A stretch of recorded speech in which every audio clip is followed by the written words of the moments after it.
할렐루야. 귀한 찬양 감사합니다. 찬양을 들으면서 아마 다들 부모님들 생각이 나셨을 것 같습니다. 특별히 코로나를 지나가면서 부모님들을 떠나보내신 분들이 많이 계시더라고요. 하나님의 위로가 함께 하시기를 바랍니다. 또 병상에 계신 부모님들 많이 생각이 나실 것 같습니다. 하나님께서 끝까지 달려갈 길 잘 달려갈 수 있도록 우리 부모님들 지켜주시기를 원합니다. 또 아직까지 건강하신 부모님들 더 건강하시게 믿음 생활 잘 하실 수 있기를 또 간절히 원합니다. 부모님의 기도가 오늘 나를 만들었다는 사실을 부정할 수 있는 사람은 없을 겁니다. 부모님들의 은혜에 감사를 드리고 또한 믿음의 선배님들께 이 자리를 빌려서 감사의 말씀을 드립니다. 이제 하나님 말씀을 함께 나누는 시간입니다. 지난주에 이어서 오늘은 서신서의 또 다른 이야기, 고린도전서 이야기를 하고자 합니다. 지난주 갈라디아서는 바울이 첫 번째로 쓴 편지라고 말씀을 드렸었는데요.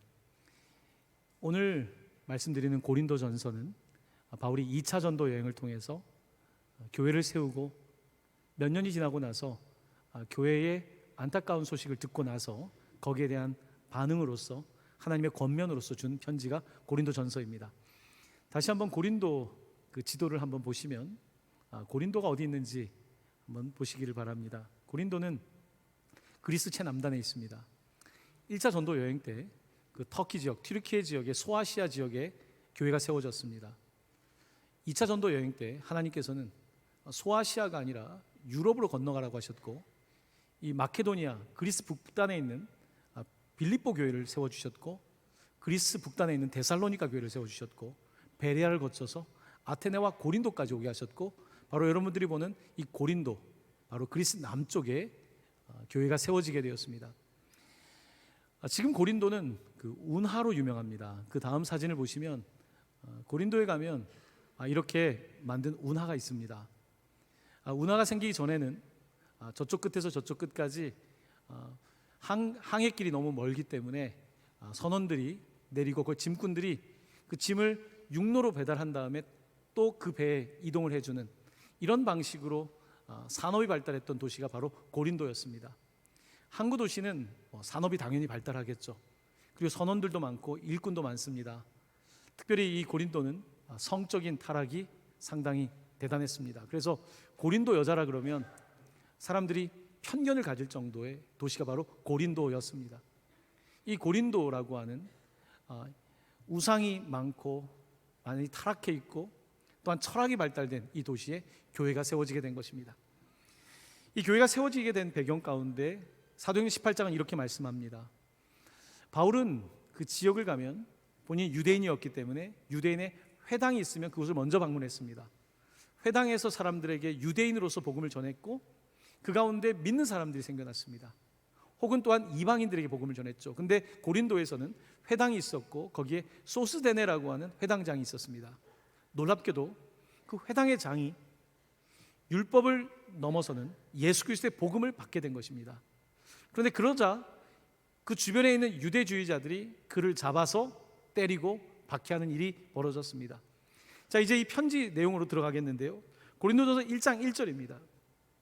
하나님의 뜻을 따라 그리스도 예수의 사도로 부르심을 받은 바울과 형제 소스데네는, 바울과 형제 소스데네, 바로 이 고린도의 회당장입니다. 그가 이제 믿음 안에서 형제가 된 것입니다. 이들이 편지를 보내고 있습니다. 고린도 교회는 굉장히 어린 교회였습니다. 동강교회는 이제 47주년이 되니까 그래도 이제 선배님들도 있고 후배들도 있고 조금 체계가 잡혀있는 교회가 되지 않았습니까? 그런데 개척 초기에 교회의 모습이 어떻겠습니까? 여러 가지 어려움이 있습니다. 고린도 교회는 특별히 많은 어려움이 있었어요. 무려 10가지 정도로 그 분쟁 사건에 대해서 바울은 기록하고 있습니다. 긴 편지에 어떤 분쟁이 있었냐면요, 10가지를 간단하게 소개하도록 하겠습니다. 첫 번째는 그 리더십에 대한 이견이었습니다. 바울이냐 베드로냐 아볼로냐, 누가 더 훌륭한 지도자냐. 이 교회의 갈등은 지도자를 중심으로 일어날 수가 있습니다. 두 번째는요, 근친상간입니다. 교회 공동체 안에서 아버지의 아내를 탐한 사람이 있었습니다. 그래서 근친상간의 문제가 세상에서 일어난 게 아니라 교회 공동체 안에 일어나게 된 겁니다. 세 번째는요, 성도의 법정 소송입니다. 성도들끼리 교회 안에서 해결하는 것이 아니라 세상 법정에 나아가는 일이 있었습니다. 네 번째, 음행입니다. 고린도는 음행이 굉장히 일반화되어 있다고 말할 정도였습니다. 그래서 너의 몸이 성전이라고 바울은 가르칩니다. 음행에 관한 문제. 다섯 번째, 결혼과 독신의 문제입니다. 결혼이 맞느냐, 독신이 맞느냐, 이 문제 앞에서 결혼과 독신의 문제가 아니라 하나님의 부르심을 따라서 가라는 바울의 가르침이 있죠. 여섯 번째입니다. 우상에게 바친 제물의 문제입니다. 당시에 많은 우상들이 있었고, 여러분 제사 음식을 먹는 것이 껄끄러운 사람도 있고 껄끄럽지 않은 사람도 있지 않습니까? 근데 어떤 사람들이 제사 음식을 그냥 껄끄럽지 않게 먹는 거예요. 왜냐하면 제사 음식이라는 게 그냥 음식 아닙니까? 근데 어떤 사람들은 그 모습을 보면서 초신자들이 시험에 빠지는 겁니다. 그래서 제사 음식에 관한 논쟁이 있고요. 일곱 번째, 교회 안에서 여성은 어떻게 해야 되는가? 세상에서의 여성과 다른 교회 안에서 여성의 모습은 어때야 되는가? 그래서 여성의 차림에 관해서, 특별히 머리에 쓰는 그 머리를 가리는 것에 대해서, 우리 가톨릭 교회가 미사포를 쓰지 않습니까? 이런 문제를 놓고, 네팔에 가도 여성들이 머리에 포를 쓰고 있습니다. 이 문제에 대한 논쟁이고요. 여덟 번째, 성만찬입니다. 이 성만찬은 교회 예배 후에 식사를 말합니다. 식사를 할 때 좀 부유했던 사람들이 먼저 와서 밥을 먹은 겁니다. 근데 좀 더 가난하고 어려운 사람들은 뒤늦게 온 거예요. 그럼 먹을 게 없는 거예요. 그러니까 먹는 것 때문에 다툼이 일어났던 것입니다. 아홉 번째, 성령의 은사. 교회 공동체 안에 은사를 받은 사람도 있었어요. 특별히 방언을 받은 사람들이 있었어요. 방언을 하다 보니까 저 사람은 굉장히 영적이고 더 거룩하다고 생각하고, 사람들 앞에서 자꾸 그렇게 영적인 것도 등수가 매겨지는 거죠. 이런 때에 과연 은사는 무엇인가 하면서, 은사 중에 가장 큰 은사는 사랑의 은사다. 고린도서 3장 16절에, 고린도서 13장에서 말씀하십니다. 마지막은 몸의 부활에 관한 부분입니다. 이 헬라 사람들에게 몸의 부활이라는 사실을 믿는 것이 쉽지 않았습니다. 그냥 사람이 죽으면 그냥 영혼이 떠나간다, 이렇게 우리가 생각하고 있지 않습니까? 몸의 부활의 문제, 10가지의 심각하게 갈등이 되는 문제들을 바울이 하나하나 짚어가면서 그들에게 편지를 쓴 것입니다. 자, 이렇게 된 배경에는 여러 가지 이유가 있을 것입니다만, 특별히 고린도 교회는 굉장히 서로 활발했어요. 막 활발하다 보니까 갈등이 있는 거예요. 여러분, 활발하지 않으면 그냥 있는지 없는지 모르지 않습니까? 이제 교회가 생겨나고 막 활발하다 보니까, 의욕도 앞서다 보니까 갈등도 많이 일어났습니다. 자, 이런 갈등이 이제 바울에게 들려왔을 때 바울은 권면을 하는데요, 이 10가지의 문제를 해결할 수 있는 가장 큰 전제는 이것이다. 이것이 오늘 1장에서 고린도전서가 선포하는 부분입니다. 모든 문제들을 어떻게 해결할 건가? 전제는 이겁니다. 어리석은 십자가의 능력만이, 모든 어떤 분쟁이든지 10가지 20가지든지 교회 안의 모든 분쟁의 해결책은 어리석은 십자가의 능력만이 바로 여기에 답이 있다는 것입니다. 오늘 설교의 제목이기도 합니다. 한번 따라해 보시길 바랍니다. 어리석은 십자가의 능력만이. 아멘. 어리석은 십자가의 능력에 대해서 함께 말씀을 나누고자 합니다. 오늘 이 교회의 갈등 가운데 가장 첫 번째 언급되는 갈등은 지도자에 대한 갈등입니다. 고린도서 1장 12절입니다. 내가 이것을 말하거니와 너희가 각각 이르되 나는 바울에게, 나는 아볼로에게, 나는 게바에게, 나는 그리스도에게 속한 자라 한다는 것이니, 교회 공동체 안에서 바로 리더십에 대한 갈등이 일어나게 된 것입니다. 오늘날도 교회 리더십의 갈등은 언제나 존재합니다. 특별히 한국교회에서는 원로 목사님과 현직 담임 목사와의 갈등이 꽤 심각하게 펼쳐지는 곳이 많습니다. 누구를 따라갈 것인가? 이런 비교하면 끝이 없습니다. 제가 이민교회에 있을 때 보니까 이제 교회에서 이제 부목사님들과 또 갈등이 있어서 교회가 많이 만들어지는 것을 또 보게 됩니다. 또 목사님과 장로님 사이의 갈등도 있고 파가 생기는 것입니다.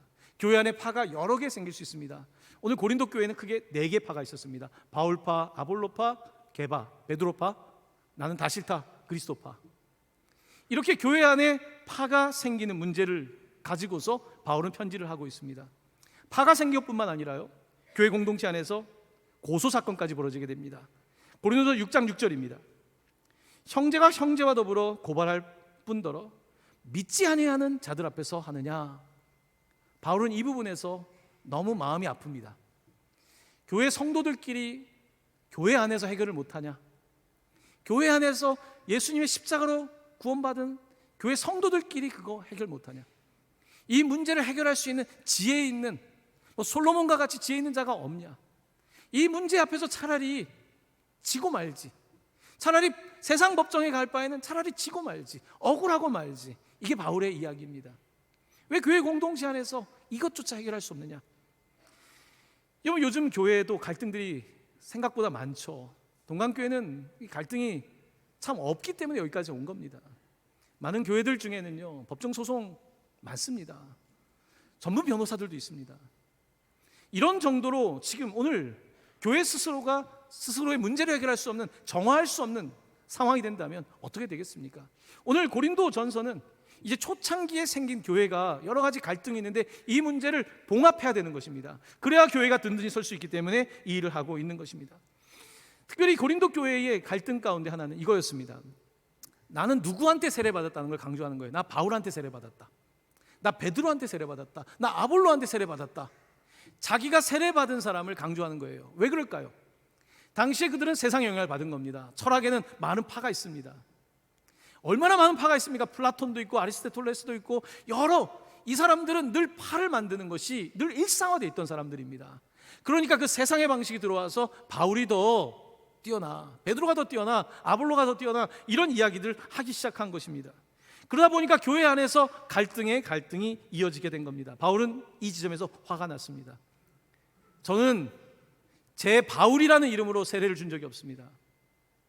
제가 몇 명 세례를 베푼 것도 아니지만 저는 제 이름으로 세례를 베푼 게 아닙니다. 난 오직 예수의 이름으로 세례를 베풀었을 뿐입니다. 그렇게 이야기하면서 고린도서 1장 17절입니다. 같이 말씀을 봉독합니다. 그리스도께서 나를 보내심은 세례를 베풀게 하려 하심이 아니요 오직 복음을 전하게 하려 하심이로되 말의 지혜로 하지 아니함은 그리스도의 십자가가 헛되지 않게 하려 함이라. 아멘. 바울은 이야기합니다. 저를 하나님 보내신 것은 세례를 베풀게 하려 한 것이 아니라 오직 복음을 전하게 하려 하신 겁니다. 어떤 사람들이 자꾸 세례받은 걸 강조하니까 세례가 아니라 복음이 중요합니다. 이렇게 가르치고 있는 것입니다. 그렇습니다. 교회 공동체 안에 이런 파벌이 생길 수 있습니다. 교회 공동체도 우리가 다 세상 속에 살기 때문에 세상에서 배운 습관들을 가지고 들어오지 않습니까? 교회 오게 되면 우리가 살아가는 세상은 어떻습니까? 지역주의가 있지 않습니까? 학력주의가 있지 않습니까? 여러 정당이 있지 않습니까? 이해관계가 있지 않습니까? 이런 것들이 세상에 있기 때문에 교회에 들어올 수밖에 없잖아요. 고린도 교회도 마찬가지였습니다. 세상의 방식이 고스란히 들어와 있는 아주 어린 교회다 보니까 갈등이 심했던 겁니다. 오늘 우리 교회도 다르지 않을 수 있습니다. 교회 안에 향후에, 교회 안에서 같은 고향 사람끼리 만나면 반갑죠. 하지만 고향 사람들끼리만 모여서 무언가를 한다면 이것은 교회 모습이 아닐 겁니다. 교회는 향후에 하는 것이 아닙니다. 여러분, 각자 지지하는 정당이 있을 수 있습니다. 정치 당원일 수 있죠. 하지만 교회 안에서 내가 누군가를 당원으로 만들기 위해서 애를 쓴다면 이것도 합당한 일이 아닙니다. 교회는 정치 당원을 하는 것이 아닙니다. 교회 안에서 혹시 다단계나 교회 안에서 경제적인 어떤 이익을 위해서 내가 열심히 한다면, 사람들에게 내 이름이 높아지는 이유가 내 개인적 이익이라고 한다면 이것은 옳지 않은 것입니다. 교회 안에도 이렇게 많은 다양한 갈등이 존재할 수 있습니다. 그것은 우리가 세상 속에 살고 있기 때문입니다. 일주일에 1시간 예배를 드리고 일주일에 주중에 나와서 예배 드리고 나름대로 말씀을 읽는다고 하지만 우리가 세상에서 보내는 시간이 더 많기 때문에 세상의 방식이 우리 가운데 들어와 있을 수밖에 없는 것이겠죠. 이번 교회는 친교 모임 때문에 모이는 것이 아닙니다. 여선교회가 여러분 나이대로 묶여있지만 그건 또래 모임은 아닙니다. 여선교회입니다. 목표는 선교입니다. 남전도회인 것입니다. 같이 모여서 서로 장례식도 가고 자녀들의 어려움을 위해서 기도할 수 있고 여러 가지를 할 수 있지만요, 우리가 하는 친교와 교제의 목적은 전도와 선교 때문인 것입니다. 그러니까 교회 공동체를 어떤 나의 이해관계로 묶는 것은 굉장히 위험한 것이고 바울은 그것에 대하여 지적하고 있는 것입니다. 교회 공동체 안에 같은 취미를 갖고 있는 사람들끼리 공을 찰 수도 있고요, 여러 가지 스포츠 또한 취미생활을 할 수도 있습니다. 하지만 분명한 것은요, 기도로 시작하고 기도로 끝이 나야 된다는 겁니다. 여기에 기도가 없다면 이것은 그냥 사람의 모양이 되는 거예요. 그러면 오히려 사람들이 실망하는 거예요. 여러분, 우리가 교회 공동체 안에서도 잘해야 되지만요, 교회 바깥에서 우리가 어떻게 덕을 끼치냐에 따라서 교회 공동체에 유익을 줄 수도 있고, 또한 전도의 문을 열 수도 있고 닫을 수도 있는 것입니다. 그러므로 오늘 바울은 아주 어린 고린도 교회를 향해서 부탁을 하고 있는 것입니다. 여러분들 왜 이렇게 세상 사람들이 만드는 학파를 만듭니까? 무슨 바울파입니까? 무슨 아볼로파입니까? 특별히 바울은요, 이 글은 잘 썼는데 말이 약했다 그러죠. 반면에 아볼로는 말을 굉장히 잘했습니다. 그러니까 바울이 교회를 세웠음에도 불구하고 아볼로의 설교를 듣고 나면 아볼로가 좋은 거예요. 이렇게 교회 공동체 안에서도 저 목사님 설교를 잘하고 저 목사님은 어떻고, 우리가 그런 이야기를 할 수 있습니다. 하지만 그것이 우리를 하나의 프랙션을 만들어서 우리를 갈라놓는다면 이것은 하나님이 기뻐하시는 일이 아닐 것입니다. 고린도전서 14장 33절입니다. 함께 말씀을 봉독합니다. 하나님은 무질서의 하나님이 아니시요 오직 화평의 하나님이시니라. 아멘. 그렇습니다. 하나님은 무질서의 하나님이 아니라 화평의 하나님이십니다. 여러분, 교회는 세상의 죄로부터 완전한 면역 체계를 갖고 있지는 않습니다. 우리가 코로나 대부분이 많이 걸리지 않았습니까? 내가 아무리 면역 체계가 좋다 그래도요, 코로나에 노출되면 대부분은 감염되는 것입니다. 우리가 살아가는 세상도 마찬가지입니다. 내가 아무리 교인이지만, 내가 아무리 신앙생활을 하지만 세상의 죄와 악으로부터 내가 면역 체계를 갖고 있는 것은 아닙니다. 남들보다 조금 더 나은 거죠. 하지만 세상에 살고 있기 때문에 우리는 넘어질 수밖에 없는 사람들인 것도 사실입니다. 바로 고린도 교회가 그랬습니다. 고린도 교회는요, 세상의 모습뿐만이 아니었습니다. 심지어 세상에도 없는 일들까지 있었어요. 너무나 부끄러운, 입에 담기도 어려운 일들조차 있었습니다. 하지만 바울은요, 이들을 이렇게 부릅니다. 제가 오늘 설교를 준비하면서 저한테 가장 감동을 준 대목은 의외로 고린도서 1장 2절이었습니다. 이 말씀을 제가 봉독합니다. 고린도에 있는 하나님의 교회 그리스도 예수 안에서 거룩하여지고 성도라 부르심을 받은 자들과 또 각처에서 우리의 주 곧 그들과 우리의 주 대신 예수 그리스도의 이름을 부르는 모든 자들에게. 제가 오늘 왜 이 말씀에서 감동을 받았냐면요, 바울은 이 교회 소식을 다 듣고 있습니다. 다 들었어요. 들리는 소식을 다 들었어요. 그런데 그 교인들에게 편지를 쓰고 있는 겁니다. 서두에서 쓰는 거예요. 고린도에 있는 하나님의 교회, 곧 그리스도 예수 안에서 거룩하여지고 성도라 부르심을 받은 여러분. 성도라고 말이 나오겠습니까? 지금 바울이 별 얘기를 다 들었어요. 그런데 이분들에게 뭐라 그러냐면 그리스도 예수 안에서 거룩하여지고 성도라 부르심을 받은 여러분이라고 부르고 있습니다.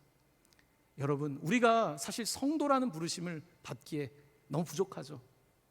우리가 성도라는 부르심을 받기에는 내 도덕성이라는 것이 겉으로는 어떻게 포장되어 있을지 모르지만 내 도덕성이 그렇게 완전하지 않지 않습니까? 우리 안에 말 못할 죄와 악의 모습이 있지 않습니까? 바울은 그런데 이 고린도 교회 성도들을 향해서 성도라고 부릅니다. 근데 그 앞에 말씀이 중요합니다. 그리스도 예수 안에서 거룩하여지고 성도라 부르심을 받았다고 말하고 있습니다. 여러분의 자격이 아닙니다. 여러분들이 남들보다 도덕적 우월성이 있어서가 아닙니다. 당신들이 더 율법적인 의로움이 있어서가 아닙니다. 예수 그리스도 안에서 여러분들은 성도입니다 라고 부르고 있는 것입니다. 여러분, 성도라는 말이 굉장히 최고의 말입니다. 세인트, 우리가 성, 요한, 성, 사도, 바울 이렇게 부르지 않습니까? 세인트라는 말을 사용하고 있어요. 홀리, 거룩이라는 말을 쓰고 있습니다. 교회에서는 그냥 성도님 하지만요, 이게 얼마나 과분한 이름인지 모릅니다.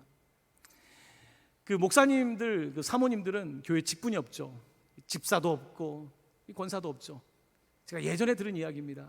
어떤 교회 사모님께서 이제 연세가 드시면서 이제 장례식을 가고 무덤에 가보니까 어떤 분은 목사, 장로, 권사, 집사가 되어 있는데 사모님은 성도인 거예요. 그래서 나도 죽으면 성도로 나오겠다는 게 좀 속상해서 나도 권사가 되겠다고 한 거예요. 그래가지고 이제 후보에 올라온 거예요. 근데 마지막 최종 선거에서 떨어지신 거예요. 권사가 안 되고 성도가 된 거예요. 권사되기 굉장히 어렵습니다, 여러분. 성도라는 말이 귀한 말이라는 것을 여러분에게 말씀을 드리려는 것입니다. 성도. 바울은 지금 고린도에 있는 이분들한테 인간적으로 성도란 말 안 나옵니다. 인간적으로 거룩하단 말 안 나옵니다. 그 이야기 다 듣고 나서 어떻게 이야기하겠습니까? 그런데 예수 그리스도 안에서 성도님 되신 분들, 여러분들에게 하나님의 은혜가 함께 하시길 바랍니다. 바울은 그렇게 편지를 하고 있는 것입니다. 여러분들은 성도입니다. 내 공로가 아니라, 나의 도덕적 우월성이 아니라 바로 예수 그리스도의 보혈의 은혜로 말미암아 성도된 줄로 믿습니다. 바로 이 거룩한 성도들에게 바울은 편지하며 우리에게도 편지하고 있는 것입니다. 인간은 구원을 받았지만 여전히 우리 안에 싸움이 있습니다. 죄성, 죄의 속성 아닙니까? sinful nature, 죄의 속성이 우리 가운데 있고요. 성령님께서 오셔서 생명의 성령의 법이 있지만 우리 가운데 늘 싸우는 것입니다. 이 싸우는데 믿음이 부족하니까 여전히 죄의 속성이 우리를 이기는 것 아니겠습니까? 바울은 이들에게 말합니다. 여러분이 지금 죄의 속성 그대로 자꾸 팔을 만들고 갈등을 만들어내는데 그렇게 하면 안 됩니다. 오직 어리석은 십자가의 능력으로 교회가 하나 되어야 됩니다. 고린도전서 1장 10절 말씀입니다. 함께 봉독합니다. 형제들아, 내가 우리 주 예수 그리스도의 이름으로 너희를 권하노니 모두가 같은 말을 하고 너희 가운데 분쟁이 없이 같은 마음으로 같은 뜻으로 온전히 합하라. 아멘. 아멘. 사람의 말이면 듣겠습니까? A 집사님한테 말하고 B 집사님한테 서로 갈등이 있는데 말하면 듣겠습니까? 아니, 목사님 왜 내 편을 안 드세요? 왜 상대편 말만 드세요? 이렇게 말할 거 아닙니까? 바울도 그런 입장입니다. 왜냐하면 자기를 좋아하는 바울파가 있지만 아볼로파도 있지 않습니까? 형제들아, 내가 우리 주 예수 그리스도의 이름으로 너희를 권한다. 나는 권할 자격이 없죠. 내가 예수 그리스도의 이름으로 권하니까 여러분들 같은 말을 합시다. 분쟁이 없이 합시다. 같은 마음과 같은 뜻으로 온전히 합하시길 바랍니다 라고 그들에게 권면하고 있는 것입니다. 사랑하는 성도 여러분, 교회는 결국 예수의 이름인 것입니다. 누구의 말로 되지 않습니다. 사람은요, 결국은 내 뜻대로 하는 게 사람이지 않습니까? 바로 그 사람에게 변화시킬 수 있는 능력은 오직 예수밖에 없고 예수 그리스도 이름밖에 없는 것입니다. 그렇습니다. 오늘 그렇게 바울은 교회를 향하여서 안타깝지만 용기를 북돋으며 말하고 있는 것입니다. 자, 교회 안에서 발생하는 문제를 해결하기 위한 유일한 방법은 무엇입니까? 고린도서 1장 18절 말씀입니다. 같이 이 말씀을 봉독합니다. 십자가의 도가 멸망하는 자들에게는 미련한 것이요 구원을 받는 우리에게는 하나님의 능력이라. 아멘. 아멘. 십자가의 도를 말합니다. 십자가의 도가 멸망하는 자들 누구입니까? 자기 지혜를 쫓아가는 사람들. 자기 지혜를 쫓아서 가봤자 바울까지밖에 못 가지 않습니까? 자기 지혜를 쫓아가봤자 아볼로까지 아닙니까? 그리스도까지 가야 되는데 바로 십자가의 도를 향해 나아갈 것을 말하고 있는 것입니다. 누구에게 세례받은 것이 뭐가 중요합니까? 어느 교회에서 세례받은 것이 뭐가 중요합니까? 여러분, 어느 교회에서 세례받은 것 중요하지 않습니다. 동강교회에서 꼭 세례받아야지 동강교회 교회는 아닙니다. 다른 교회 세례받고 와도 괜찮습니다. 누구에게 세례받았는가가 중요한 것이 아니라 복음을 이해하고 복음대로 살고 있는가가 중요할 뿐이라고 바울은 가르치고 있습니다. 사랑하는 성도 여러분, 여러분들에게 오늘 복음이 확실하게 심겨지는 은혜가 있기를 간절히 축원합니다. 그렇습니다. 사람들은 계속해서 지혜를 구합니다. 특별히 고린도는 헬라 철학의 근원지입니다. 그들은 지혜를 말합니다. 근데 지혜는요, 사람을 구원할 능력이 없습니다.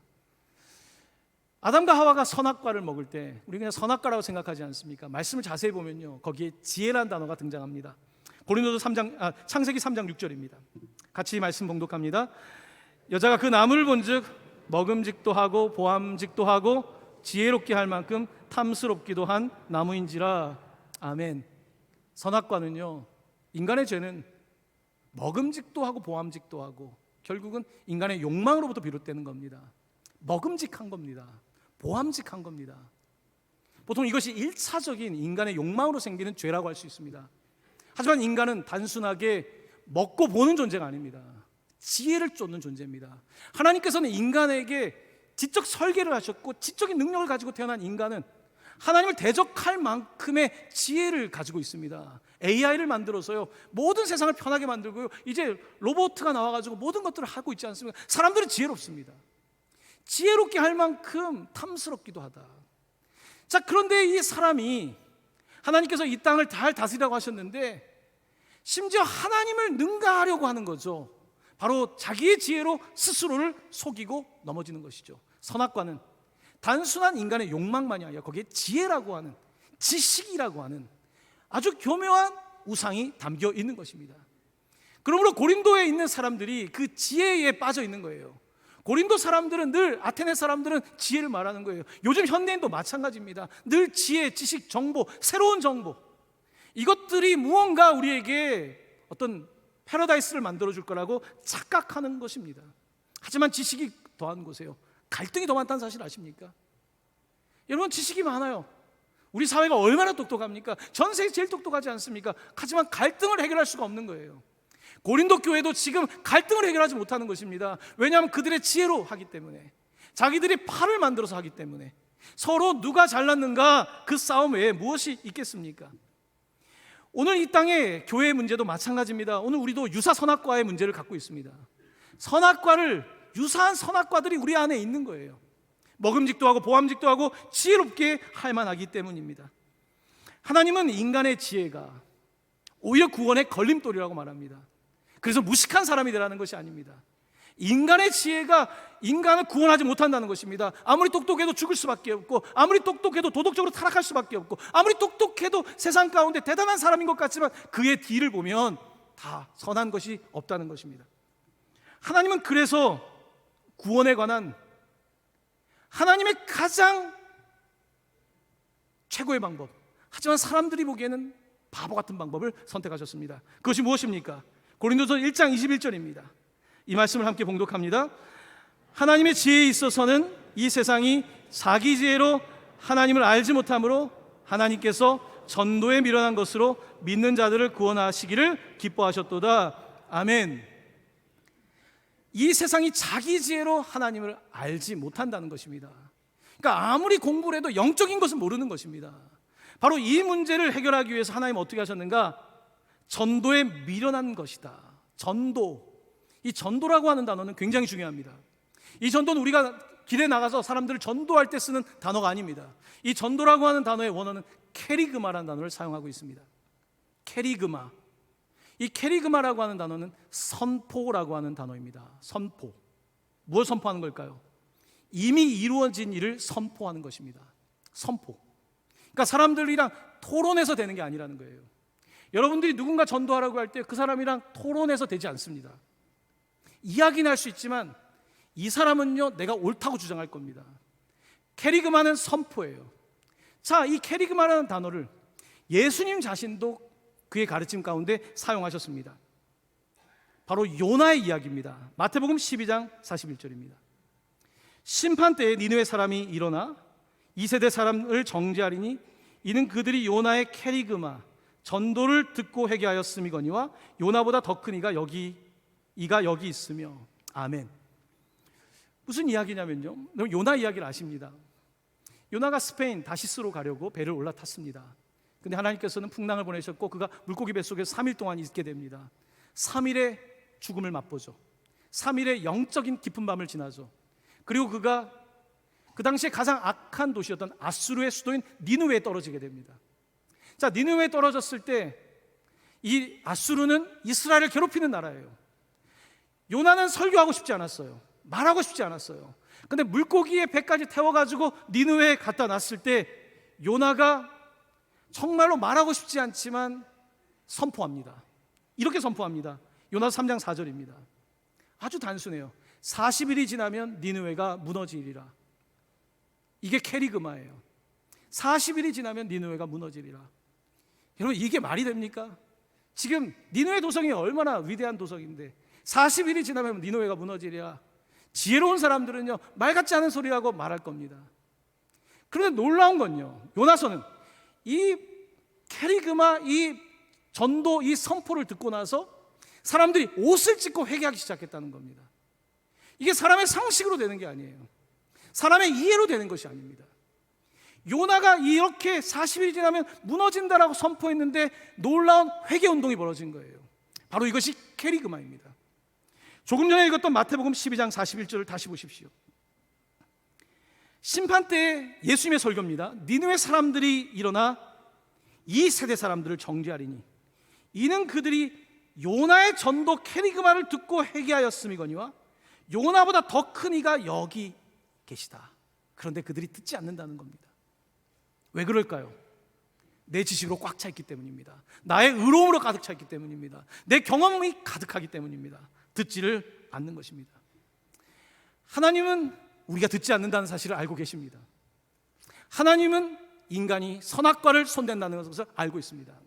우리는 끊임없이 자기의 욕망과 자기의 지식은 결국은 자기의 합리화입니다. 인간의 지식이 많을수록 자기를 합리화하게 되어 있습니다. 바로 그와 같은 인간은 세상의 지혜로 절대 구원받을 수 없다는 사실을 알고 계십니다. 그래서 하나님이 선택한 방법이 뭡니까?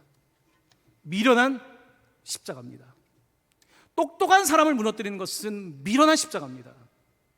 타락한 인간을 깨우치는 것은 갓난 아기의 웃음소리인 겁니다. 하나님의 선택은 바로 그것이었습니다. 베들레헴의 그 아기 예수였습니다.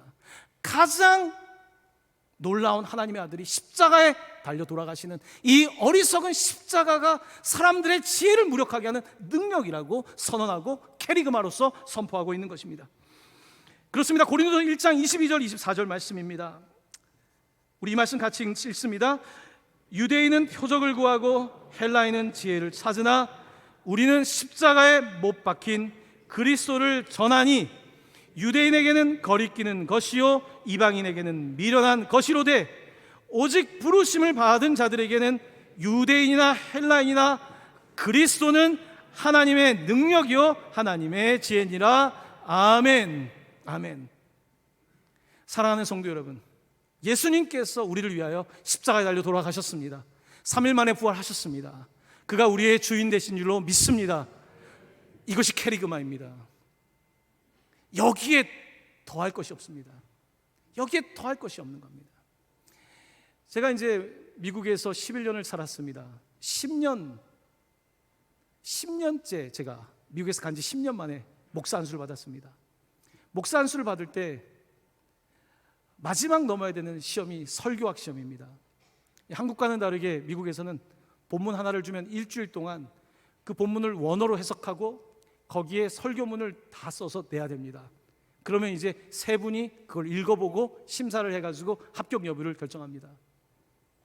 그때 시험 문제가 오늘 본문입니다. 제가 10년 미국 생활을 하면서 이 본문을 저가 목사가 되기 위한 바로 문제로 받았습니다. 저는 이 말씀을 묵상하면서 그때 하나님 앞에 회개를 했죠. 저는 한때 철학을, 한때 많은 사상을, 세상의 것들이 너무 화려해 보였습니다. 예수님의 십자가는 그냥 제 뒤로, 점점 뒤로. 그랬던 저에게 하나님께서 저를 공부시키시고 깨닫게 하시고 목사가 되기 전에 이 미련한 십자가에 대해서, 어리석은 십자가에 대해서 저에게 말씀을 해주셨습니다. 얼마나 지나고 나서도 감사한지 모릅니다. 우연한 시험 문제가 아니었던 거죠. 저에게는 바로 십자가, 목사가 되기 위해서 이 어리석은 십자가에 대해서 말씀이 주어졌으니까요. 여러분, 우리의 인생의 가장 중요한 포인트에서 결국은 우리는 이 십자가 앞에 설 수밖에 없습니다. 십자가가 아니면 안 되는 거예요. 우리 믿음의 선배 목사님들이 늘 어려울 때마다 십자가. 왜 이렇게 대한민국이 십자가를 했겠습니까? 왜냐하면 말이 많으니까요. 다 내 이야기하고 자기 지혜 이야기할 때 십자가 아니면 교회되게 할 수가 없는 거예요. 그냥 십자가만 얘기하는 거예요. 십자가만. 오직 십자가 외에는 방법이 없는 거예요. 바로 이것이 목회 현장인 것이죠. 바로 오늘 어리석은 십자가, 사람들이 말하는 대단한 철학과 논쟁이 아니라 어리석은 십자가, 세상에 누구도 변론으로 이길 수 없는 하나님의 가장 어리석은 십자가를 오늘 본문은 말하고 있는 것입니다. 이 캐리그마 전도에 밀어난 이 전도는요, 이미 이루어진 일을 말하는 것입니다. 이루어질 일을 말하는 게 아닙니다. 이루어진 사건. 무엇이 이루어졌습니까? 십자가에서 예수님께서는 다 이루었다. It is finished. 끝났다. 십자가에서 우리 죄를 짊어지시고 모든 구원을 이루셨다. 바로 이것이 캐리그마인 겁니다. 바로 이것이 십자가입니다. 내가 십자가에 예수와 함께 못 박히는 바로 그 능력을 오늘 우리 주님께서는 분명하게 보여주신 것입니다. 그러므로 교회를 향해서 선포하는 것입니다. 여러분 얼마나 지혜 있습니까? 여러분 뭐 그렇게 도덕적입니까? 뭐 그리 대단합니까? 고린도서 1장 25절 말씀입니다. 함께 말씀 봉독합니다. 하나님의 어리석음이 사람보다 지혜롭고 하나님의 약하심이 사람보다 강하니라. 아멘. 바울은 솔직한 얘기를 계속합니다. 고린도서 1장 26절입니다. 형제들아, 성도 여러분, 너희를 부르심을 보라. 육체를 따라 지혜로운 자가 많지 아니하며 능한 자가 많지 아니하며 문벌 좋은 자가 많지 아니하도다. 고린도 교회 안에 그렇게 대단한 사람 많이 없다는 겁니다. 이 네팔에 가면요 뼈저리게 느낍니다. 성도들 카스트가 낮고요, 경제적 수준이 떨어지고요, 공부한 사람들이 별로 없습니다. 하지만 그들을 왜 하나님 선택하셨을까? 왜 한국의 이 교회, 한국은 그래도 이렇게 뭐 상위층도 있고 다양한 층들이 섞여 있지만 하나님은 왜 이런 사람들을 통해서 교회를 세우시는 것일까? 고린도서 1장 27절 29절입니다. 분명합니다. 그러나 하나님께서 세상에 미련한 것들을 택하사 지혜 있는 자들을 부끄럽게 하려 하시고 세상에 약한 것들을 택하사 강한 것들을 부끄럽게 하려 하시며 하나님께서 세상에 천한 것들과 멸시받는 것들과 없는 것들을 택하사 있는 것들을 패하려 하시나니, 함께 봉독합니다. 이는 아무 육체도 하나님 앞에서 자랑하지 못하게 하려 하심이라. 아멘. 아멘. 아멘. 고린도 교회에 문제가 많았습니다. 너무 어린 교회였습니다. 어린데 막 은사를 받으니까 뭐 더 자만해지는 거죠. 이런 초신자가 막 은혜 받으면 막 그러지 않습니까? 그런 문제가 벌어지게 된 것입니다. 안타까운 마음으로 바울은 편지를 쓴 것입니다. 다시 십자가 붙잡으십시오. 제가 18개월 동안 고린도에 있으면서 누구한테 세례한 거 자랑하려고 하는 게 아닙니다. 저 복음 전한 거 아닙니까? 십자가 전한 거 아닙니까? 제가 고린도에 있을 때 텐트 메이킹 하면서 아굴라와 브리스길라와 함께 이 모든 어려움까지 감당했던 이유가 바로 예수님의 십자가 전하려고 한 건데 왜 그것을 놓치고 다시 그리스 사람들의 철학으로 돌아갑니까? 이렇게 말하고 있는 거 아니겠습니까? 그렇습니다. 오늘 고린도 교회를 향한 메시지는 분명합니다. 우리를 향한 메시지이기도 합니다. 네팔에 가면요, 혹은 제가 인도 사람 만나면 그들이 물어보는 게 있습니다. 어떻게 당신 나라는 신분 제도가 그렇게 빨리 사라졌습니까? 인도는 신분 제도가 안 바뀌거든요. 인도가 인구가 제일 많은 나라가 됐지만 신분 제도가 안 바뀌어요. 카스트가 여전히 남아있단 말이에요. 그렇기 때문에 선진국 대열에 들어가기 어려운 거예요. 이 신분 제도를 철폐할 수 있어야 되는데 신분 제도를 철폐한 건 사실 기독교 복음입니다. 이 땅 가운데 기독교 복음이 들어와서요, 사람들이 하나가 된 거예요. 똑같이 세례받고 똑같이 하나가 된 겁니다. 얼마 전에 우리 교회 그 광장 진장님들과 함께 그 강화 순례를 다녀왔습니다. 강화에 뭐 때문에 다녀왔을까? 강화 순례는 의미가 있습니다. 이제 저희가 첫 번째 교산교회라는 곳에서 사진을 찍었습니다. 이것은 이제 예루살렘 교회라고, 이제 강화의 첫 번째 세례받은 사람이 등장한 교회 앞에서 성도들이 함께 사진을 찍었고요. 두 번째 교회입니다. 홍익교회라고 하는, 선교하면 안디옥 아닙니까? 바로 강화의 안디옥이라고 하는 홍익교회입니다. 이 홍익교회에 놀라운 일이 있었습니다. 여기 박능일이라는 사람이 있었습니다. 그는 훈장이었습니다. 훈장이니까 얼마나 유교에 침체한 사람이겠습니까? 그가 미친 사람이나 믿는다고 하는 예수를 믿게 된 겁니다. 그리고 이곳에 가서 함께 개척 멤버가 되어서 안디옥 교회를 세우는데요, 이 홍익교회에 세례받은 사람들 가운데 놀라운 일이 벌어졌습니다. 우리가 한 성령 안에서 하나의 교회가 되었고 한날에 세례받았으니까 우리 이름을 하나로 합치자는 거예요. 성은 못 바꾸니까, 부모님이 준 성이니까, 조상대대로 온 거니까 이름에 한일자를 넣은 겁니다. 우리가 한 하나님에게서 한 세례받았고 우리가 하나라는 것으로 해서 이분들이 박능일, 권신일, 권인일, 권문일, 권혜일, 김경일, 김부일, 김청일, 종순일, 주광일, 장양일, 김봉일, 정청일, 교인들이 다 일자를 넣은 거예요. 충격입니다. 그 당시는 학렬이 존재하지 않습니까? 아버지와 삼촌과 같은 학렬을 쓴다는 게 말이 됩니까? 상상할 수 없는 일이 강화도의 홍익교회에서 벌어진 거예요. 이 복음의 능력이 얼마나 강력했는지 이 강화도에 도착한 복음이 사람들의 이름을 바꾼 거예요. 우리가 뭐 가톨릭 교회에서 세례받으면 이름을 받지 않습니까? 이게 서양 사람들 이름을 받은 게 아니에요. 자기의 이름 학렬을 깨면서까지 이름을 바꾼 거예요. 복음이 들어간 거예요. 강력한 복음이 들어가자 홍익교회는 안디옥 교회가 되어서 강화도 전역을 선교합니다. 강화도는 가장 복음화가 많이 된 바로 섬이 된 것입니다. 사랑하는 성도 여러분, 복음은 참 미련해 보입니다. 여러분, 상식적으로 말이 됩니까? 어떻게 예수 한 사람이 죽어서 모든 인류가 구원을 받습니까? 이게 말이 된다고 생각하십니까? 이것처럼 말이 안 된 얘기가 제가 보기엔 없어요. 논리적으로 본다면 어떻게 한 명이 죽어서 모든 사람이 구원을 받아? 이게 납득할 수 있는 이야기 사실 아닙니다. 여러분의 자녀들이 질문할 거예요. 도대체 왜 그러냐고. 참 설명하기 어렵죠.